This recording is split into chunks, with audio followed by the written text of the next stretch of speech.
at tila walang kamuwang-muwang sa mga patakaran ng social hierarchy sa paaralan, kung saan nagmula ito sa tahimik na probinsya at umaasang makapagsisimula ng panibagong buhay malayo sa dati niyang mga problema. Ngunit hindi niya alam na dito niya mararanasan ang pinakamatinding bangungot ng kanyang buhay. Noong unang araw niya sa paaralan ay tila maayos naman ang lahat kung saan may ilang estudyante ang mabait sa kanya, ngunit nang malaman ni Busaba na may bagong estudyanteng maganda at matalino ay nagsimula na siyang mabwesit kay Jean dahil ayaw niyang may umaagaw ng pansin sa kanya dahil para sa kanya ang Saint Bernadette ay kanyang teritoryo at walang pwedeng umagaw sa kanyang trono. Lumipat ang eksena sa kantin kung saan sinusubukan ni Orn na balaan si Jean na kung maaari ay huwag siyang makipagkaibigan kay Busaba dahil ito ay bully. Ngunit bago pa man niya masabi ito kay Jean ay biglang dumating si Hong at nakiupo sa kanilang dalawa at ilang saglit lang ay binato ni Busaba si Hong ng buto ng fried chicken at sinabi na may naapakan siyang dumi ng aso kaya kailangan niyang punasan ang sapatos nito.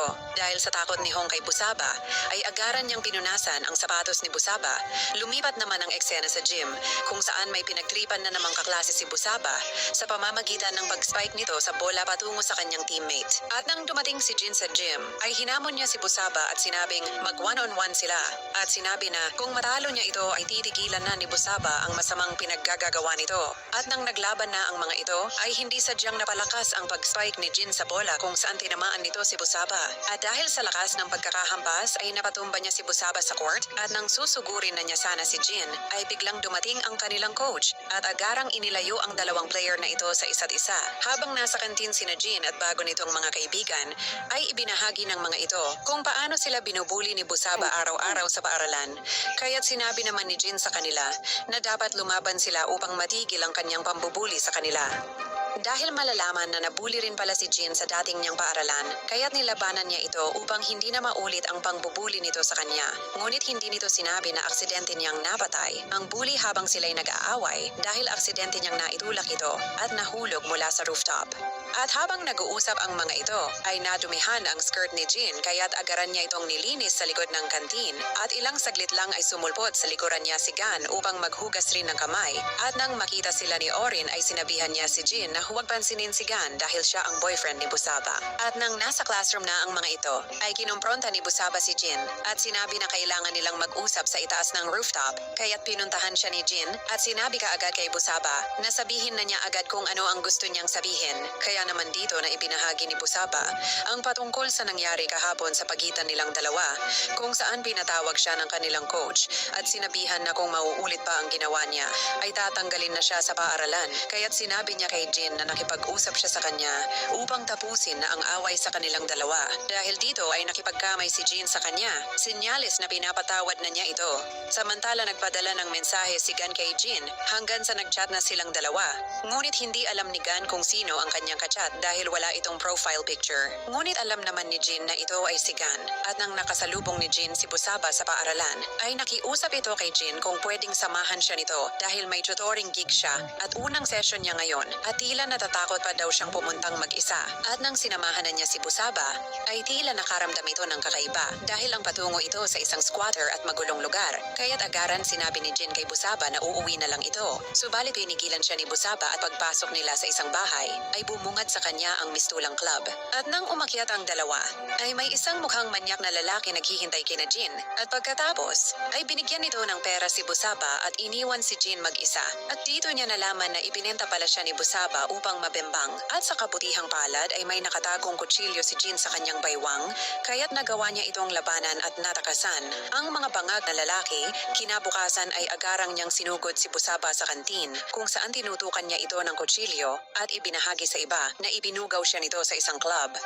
Ngunit tila kalmado lang si Busaba at sinabihan na wala siyang ebidensya sa kanyang mga paratang, kaya't walang nagawa si Jin kundi umalis na lang sa sama ng loob. Samantala niyaya ni Busaba si Gan na manood ng sine at siya ang taya. Ngunit sinabihan siya nito na hindi siya pwede ngayong araw dahil pupunta siya sa kanyang ina at nangakong sa susunod na lang. Dahil rito ay nagalit si Busaba at sinabing baka may iba na itong babae. Ngunit tumanggi si Gan at sumagot na si Busaba lang ang babaeng mahal nito. At nang makita ni Gan na nakaalis na ang madita niyang nobya ay agarang chinat nito ang kanyang secret admirer na si Jin, kung saan hinihiling nito na magpakita na ito sa kanya. Ngunit biglang dumating si Busaba at nakita niya ang phone ni Gan na may ibang kachat na babae kaya't ibinato niya ito. Dahil roon ay nagalit si Gan at sinabihan na minahal niya lang daw ito dahil siya ang nagbabayad ng kanyang tuition. At sinabihang hindi sila mag-asawa at huwag nitong isiping may mga anak sila dahil hindi raw iyon mangyayari at pag-graduate nila ay hindi na niya ito kilala at sabay iniwan si Busaba na nakaupo sa sahig. At habang hinahanap ni Gan ang kanyang phone ay bigla siyang sinaksak ni Busaba at desidido na ito na tsugiin si Gan. Ngunit napigilan siya ng kanyang coach at ng mga teammates ni Gan at nang nalaman ito ng principal ay pinaalam nito kay Busaba na expelled na siya sa kanilang paaralan dahil sa tangkang pagpatay nito kay Gan kaya't agarang nagmakaawa si Busaba sa principal ngunit buo na ang desisyon ng institusyon na tanggalin siya. Kinahapunan nakita ng janitor si Busaba na wala ng buhay at nangunguhulugan na nagpakamatay ito at habang pinapanood nila Jin ang CCTV footage sa cellphone ay bigla itong kinuha ng isa nilang kaklase at habang nagdadasal ang mga monghe kasama ang mga estudyante para sa kaluluwa ni Busaba ay may isang mangkukulam ang tumatawag sa kaluluwa ni Busaba. Dahil roon ay nakaramdam ang mga ito ng nakakatakot sa burol ni Busaba at di nagtagal ay nakarinig sila ng umiiyak na babae na kaboses nito at biglang nawala ang kuryente kaya't natakot ang lahat sa lakas ng iyak ng babae at ilang saglit lang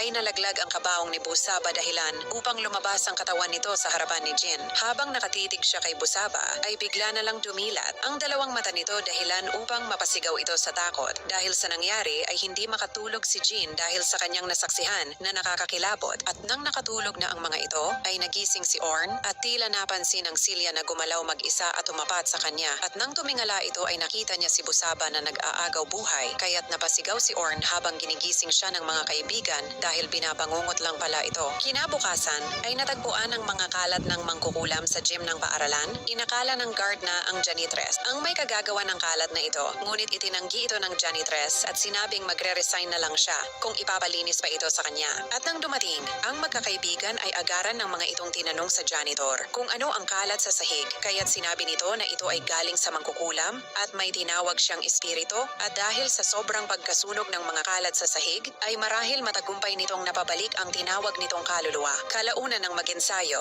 ang team para sa kanilang paparating na laban ay biglang nakita niya si Busaba sa itaas ng gym at sabay nahulog ito kung saan naiwan ang ulo nito at dahang-dahan lumalapit ang katawan nito kay Ya at nang papalapit na ito sa kanya ay biglang sumugod ang ulo ni Busaba kasabay ng bola at kaya tinamaan ito. Habang tinatawag siya ni Jin ay bigla niya itong sinakal at tila nawawala sa sarili at nang nasa CR na ang mga ito ay pilit sinasabi niya na hindi siya namamalikmata at ika pa nito totoong nakita niya si Busaba na wala itong ulo hanggang sa sinabi ng janitress sa kanila na sa mga unang 2 araw ng pagkamatay ni Busaba ay hindi sila nito patatahimikin at sabi pa nito sa kanila na umpisa na ng pag-atake sa kanila ni Busaba ngunit iginiit ni Jin na hindi totoo ang mga nangyayari sa kanila hanggang sa makita nila ang janitress na sumampa sa alababo kung saan pinag-uuntog nito ang kanyang ulo sa salamin at iginuhit gamit ang kanyang dugo. Ang salitang mamatay kayong lahat dahil sa nakita ay labis nang natakot ang mga ito at nang nawala ang ilaw ay ginamit nila ang flashlight ng phone at nang inilawan nila ang paligid ay nahagilap ng flashlight ang janitress na nakatungtong sa CR ngunit nang binalikan nila ito ay bigla na lang itong naglaho hanggang sa bigla na lang itong sumulpot sa harapan nila at agarang sinakal si Jin kaya't pinagtulungan ng magkakaibigan na awatin ang janitress. At nang nabitawan nito si Jin ay muli itong nagpakita sa kanila dala ang basag na salamin upang ipangtarak sa mga ito. Subalit ilang saglit lang nang nabuksan ni Gan ang pinto ng CR ay agara na ring nabuksan ang ilaw at sabay nagising ang janitress na takot dahil sa kanyang mga sugat sa noo at hindi alam kung anong nangyari. Dahil sa nangyari ay agad itong idinala sa hospital habang nagpunta naman sila Jin sa isang shaman at sinabi na mayroong gumising sa kaluluwa ng kanilang classmate kaya tinanong sila ng shaman kung ano ang ginawa nila rito at bakit grabe ang paghihiganti ng multo sa kanila. Sumagot siya at sinabing wala silang ginawang masama rito at sadyang masamang tao lang talaga si Busaba noong ito ay nabubuhay pa at nagtanong rin si Jin kung ano ang solusyon para matigil na ang kaluluwa ni Busaba. Kaya tagarang kinuha ng shaman ang isang kutsilyo ngunit ilang saglit lang ay sinaksak nito ang kanyang sarili dahilan upang agaran siyang pinigilan ng kanyang mga tauhan at nang mabitawan na nito ang kutsilyo ay sinabi nito kina Jin na hanapin nila ang mangkukulam at sirain ang gamit nito at buhusan ng maruming tubig o di Hindi kaya'y patayin ang mismong mangkukulam at kailangan nilang gawin yun sa loob ng 3 araw at kung hindi, lahat sila ay mamamatay at agarang ibinigay ang dato puti ni Aling Dionisia. Kinabukasan ay nagpunta si Jin sa room ni Busaba upang maghanap ng ibang kahina-hinalang gamit nito at dito nakita niya ang isang tablet at sinubukan niyang buksan ito. Ngunit habang tinitingnan niya ang mga message sa tablet nito ay biglang nagpakita sa kanyang anino sa kwarto ni Busaba at dahil sa takot nito ay muntikan na niyang masaksak ang janitor na naglilinis ng kwarto. Samantala habang nag-exam ang mga ito ay laking gulat ng mga estudyante nang bigla dumating si Busaba at sinabi sa guro na hindi pa niya nakukuha ang exam paper niya at sabay nagsing takbuhan ang mga classmate nito dahil sa takot. Dahil sa nasaksihan nila Jin ay pinuntahan ng mga ito ang bahay nila Busaba ngunit tila nakasarado ito kaya't sinira ni Gan ang bintana para dun dumaan. Ngunit nang makapasok ang mga ito ay bumungad sa kanila ang kakaibang mga kagamitan na nakadisplay sa kanilang pamamahay. Kaya't sinira nila ang mga ito sa pag-aakalang ito ang ginamit ng mangkukulam upang buhayin si Busaba at dahil sa ingay ay buglang lumabas ang ama ni Busaba kung saan may dala itong kutsilyo at nang ito ay papalapit na sa kanila ay binuhusan nila ito ng maruming tubig kaya't nandiri ito sabay tumakbo paakyat ng bahay at nang sundan nila ito ay nakita nila ito na nakadaan sa bintana ngunit sa kasamaang palad ay nahulog ito sa matulis na bakal at agarang namatay. Habang nasa hospital ang shaman ay binisita siya nila Gan at Jin upang ipakita ang nakuha nilang cursed doll sa bahay nila Busaba. Dahil sa nakuhang gamit ng mga ito ay isasagawa ng tauhan ng shaman ang ritual para itaboy ang multo ni Busaba at pagkatapos ay tinanong ni Gan sa mga ito kung tapos na ba ang sumpa sa kanilang magkakaibigan ngunit sinabihan sila nito na kailangan pa nilang ipagdasal ang kaluluwa ni Busaba upang hindi na maghasik ng lagim. At habang papauwi sila Gan at Jin ay ikwinento nito ang patungkol kay Busaba at sinabi na masamang tao ang ama ni Busaba at adik ito sa marijuana for short, isa itong bangag. At nang iwanan siya ng asawa ay ibinenta nito ang kanilang bahay kaya't mag-isang itinaguyod ni Busaba ang kanyang sarili at ginawa ang lahat upang makapag-aral.